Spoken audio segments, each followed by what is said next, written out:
Imagine hearing that NORAD just scrambled 9 U.S. military jets. F-16s, command aircraft. Your first thought is probably, okay, what's the crisis? Right.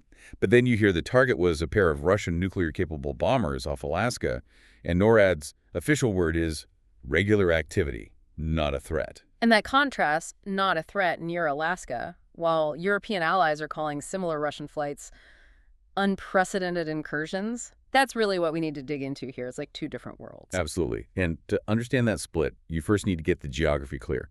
We're talking about the Alaskan Air Defense Identification Zone, the ADIZ. Okay, yeah, the ADZ. Crucially, this isn't sovereign U.S. or Canadian airspace, right? Exactly. It's international airspace. But it's a specific zone where, for national security, the U.S. and Canada require aircraft to identify themselves. Think of it as a declared monitoring area. A buffer. A buffer zone. Got it. So there are rules, protocols, even though it's international waters, essentially. Precisely. Decades of established, if sometimes tense, protocol. And the big question today is why those protocols seem to be holding more or less in the Arctic, but are seemingly being shattered over Europe. Okay, so that's our mission for you listening. Let's break down what happened in this recent Alaskan intercept, look at why it's called routine, then contrast that sharply with these airspace violations in Europe and figure out what it all means politically. Sounds good. So let's start with Alaska. Mid-September, what exactly did NORAD detect? They picked up 2 Russian Tu-95 Bear bombers.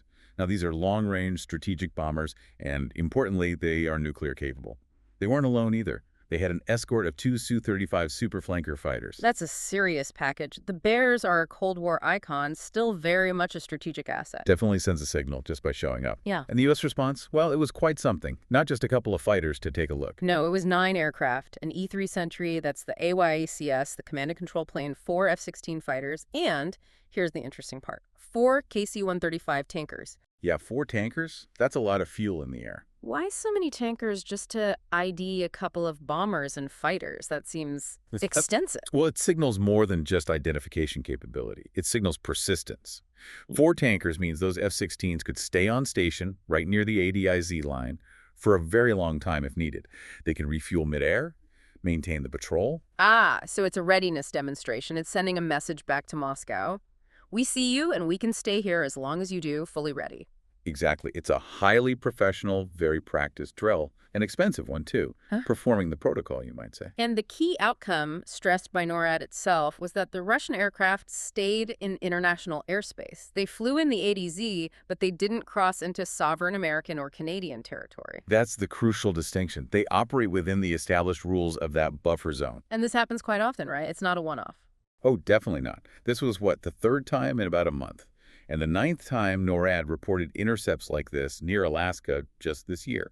Just last month, for instance, they tracked an IL-20 Su-OT that's a Russian surveillance plane in the same zone. So the frequency, the predictability, even with nuclear-capable bombers, allows NORAD to maintain that not-a-threat posture. They fly up to the line, they get intercepted, they turn back or fly parallel. It's a known pattern. It's a pattern based on respecting that buffer, the ADC. Okay, so that's the Arctic picture.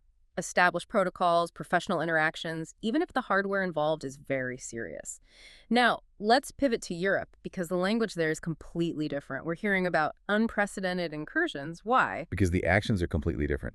In Europe, we're not talking about aircraft flying professionally within an internationally recognized buffer zone like the ADAZ. Yeah. We're seeing actual violations, penetrations of sovereign national airspace. Sovereign airspace, meaning flying over the recognized territory of Poland, Romania, Estonia, NATO countries. Exactly. That's a fundamental breach of international law and, for NATO allies, potentially triggers Article 5 considerations. It's not protocol, it's aggression. Let's look at some examples from the reports. Poland, around September 10th. What happened there? That involved Russian drones. More than a dozen reportedly entered Polish airspace. And it wasn't just a quick slip across the border. 2 of them apparently flew quite deep into the country before they were either shot down or crashed. Deep into Poland, a NATO member, and that wasn't isolated.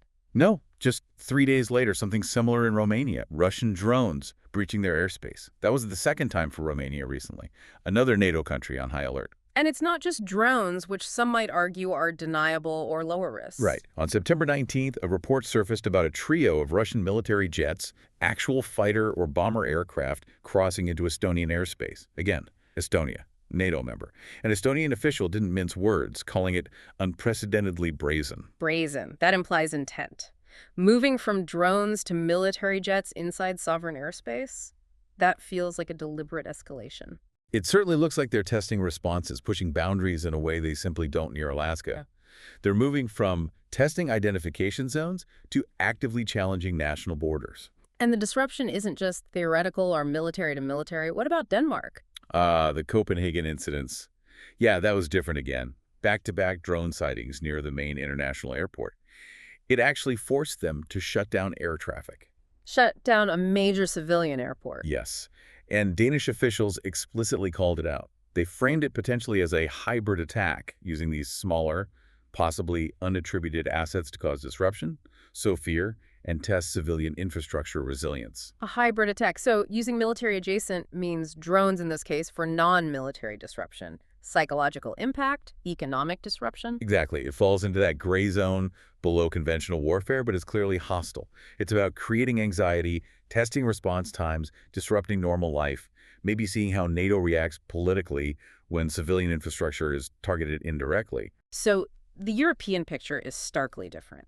Actual border crossings, violations of sovereignty, targeting or disrupting civilian areas, not just monitoring in a buffer zone. Precisely.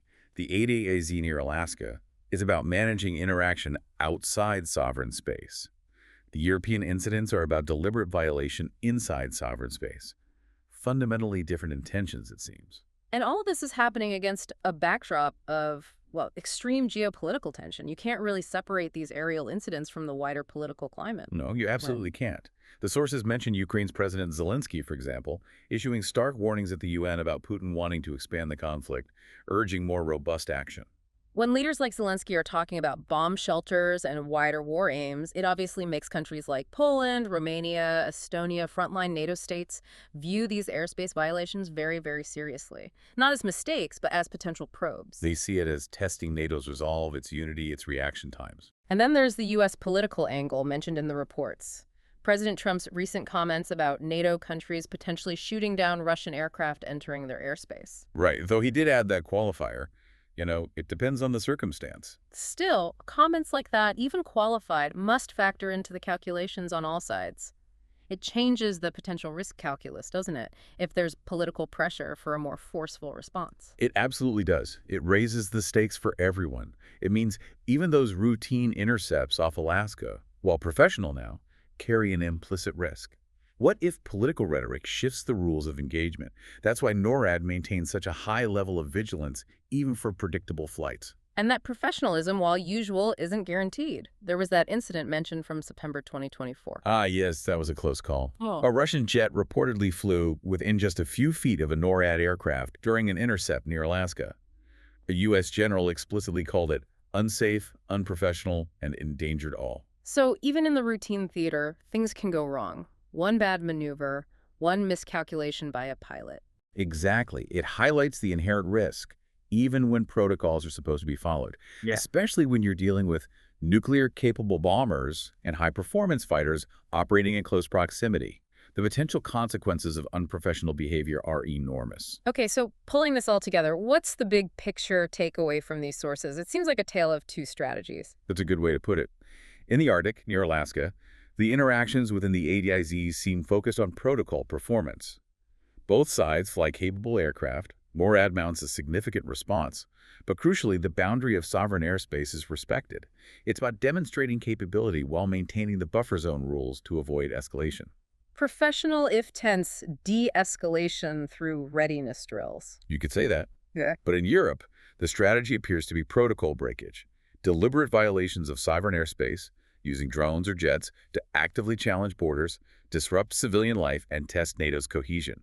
It's aimed at creating instability, not managing it. So Russia seems to be leveraging the difference between international buffer zones, like the ADIZ, and legally defined sovereign territory, honoring one, violating the other for different strategic aims. That certainly seems to be the pattern emerging from these reports.